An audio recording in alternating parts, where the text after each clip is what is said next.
اللہ والوں کی زندگی بھی سمبولک ہوتی ہے اور ان کی موت بھی سمبولک ہوتی ہے۔ وہ جیتے بھی بڑے کاز کے ساتھ ہیں اور وہ مرتے بھی کسی بڑے مقصد کو لے کر ہیں۔ ایک ایسا ہی واقعہ گزشتہ دنوں سعودی عرب کے اخبارات میں چھپا، پوری دنیا کے جتنے بھی عرب اخبارات میں ہیں سب میں یہ خبر آئی۔ جامع مسجد الفریان جو ریاض میں واقع ہے، وہاں کے مؤذن اور معلم کے حوالے سے، جن کا نام الشیخ محمد قاسم جعفری بتلایا گیا ہے، وہ وہاں پر اذان بھی دیتے تھے اور قرآن پاک کی تعلیم بھی دیتے تھے، اور نصف صدی سے زیادہ انہوں نے وہاں پر قرآن پاک پڑھایا اور لاکھوں بچوں کو قرآن پاک کا حافظ بنایا، کسی کو ناظرہ پڑھایا، کسی کو تفسیر پڑھائی، کسی کو اس کا مفہوم سمجھایا، یعنی نصف صدی سے زائد قرآن پاک کی بھی خدمت کی اور ساتھ ہی ساتھ مسجد کی بھی خدمت کی۔ سفر حضر میں وہ قرآن پاک پڑھتے ہوئے نظر آتے تھے، ہر وقت ان کی زبان پر قرآن پاک کی تلاوت رہتی تھی۔ گزشتہ دنوں وہ بیمار ہوئے اور انہیں ہاسپٹل لے جایا گیا۔ سعودی عرب میں ان کا لقب تھا معلم القرآن، یعنی قرآن کی تعلیم دینے والے۔ 90 سال کی عمر میں جب یہ ہاسپٹل پہنچے، چند روز ہاسپٹل میں رہے اور وہاں کے ڈاکٹرز نے کہا کہ ہمارے تئیں ان کی زندگی پوری ہو گئی ہے۔ اہل خانہ انہیں گھر لے آئے۔ گھر لے آنے کے بعد اہل خانہ نے کچھ نوٹ کیا کہ نیم بے ہوشی کی حالت میں وہ کچھ پڑھتے رہتے ہیں۔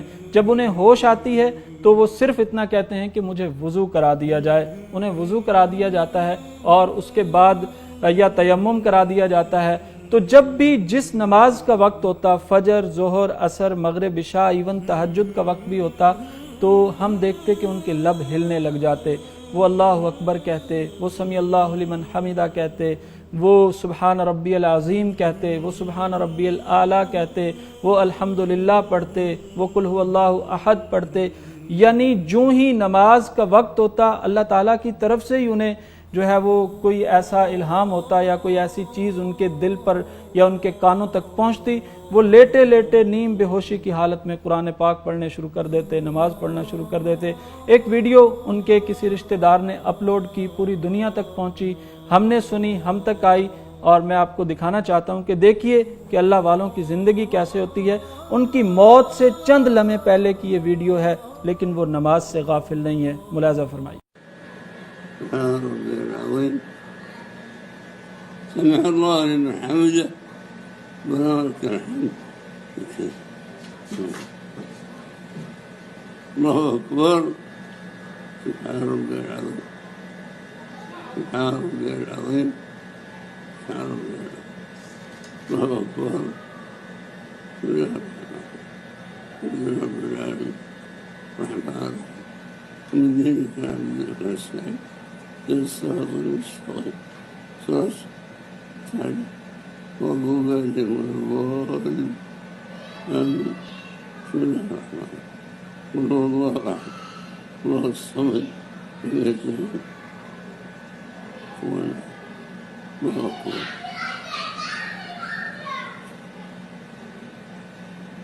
سمع الله لمن حمده۔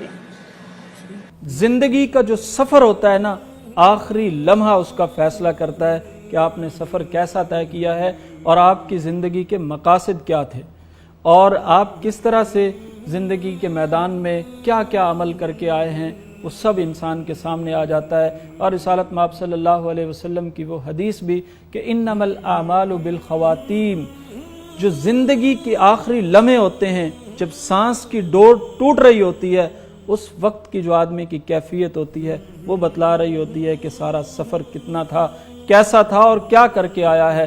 وہ کسی نے کہہ بھی رکھا ہے نا کہ نزا کی آخری ہچکی کو ذرا غور سے سن، زندگی بھر کا خلاصہ اسی آواز میں ہے۔